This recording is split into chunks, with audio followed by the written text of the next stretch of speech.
2 మార్చి 2024 శనివారము వారసుల వివరాలు.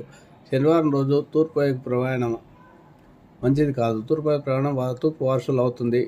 అక్కడ ఏమైనా పనులు ఉంటే చేసుకుంటే మీకు ఆ పనుల్లో మీకు సానుకూలత లభించదు. పనులన్నీ ఆగిపోతాయి. అందువల్ల తూర్పు వైపు ప్రయాణం పెట్టుకోవద్దు. దక్షిణం వైపు ప్రయాణం చేస్తే ద్రవ్య లాభం, ధన లాభం కలుగుతుంది. కాబట్టి ఎప్పుడైనా మీకు పనులు ఉంటే, శనివారం రోజు పనులు ఉంటే దక్షిణం వైపు ప్రయాణం చేసి వెళ్ళి దక్షిణం వైపు చేసుకుంటే ఆ పనులలో విజయం సాధిస్తారు. ఒకవేళ తూర్పు వైపు తప్పనిసరిగా వెళ్ళాల్సిన పరిస్థితి ఏర్పడినప్పుడు దక్షిణం వైపు వెళ్ళి ఏదైనా పని చేసుకొని ఆ పని అయిన తర్వాత మీరు తూర్పు వైపు వెళ్తే అక్కడ ఆ పనిలో సానుకూలత ఏర్పడుతుంది. ఈ విషయాన్ని గుర్తుంచుకోవాల్సి వస్తుంది. ఇలాంటి సమవర్షం ప్రభుత్వం ఛాయమార్తాండ సంబుద్ధం తమ నమాన స్తోత్రం 20 జపం చేసుకోవడము, దశరథ కృత పారాయణ చేసుకొని వెంకటేశ్వర ఆలయ దర్శనం చేసుకొని వెళ్ళి మీరు తూర్పు వైపు పనులు చేసుకుంటే ఆ పనిలో మీకు విజయం లభిస్తుంది. శుభమస్తు.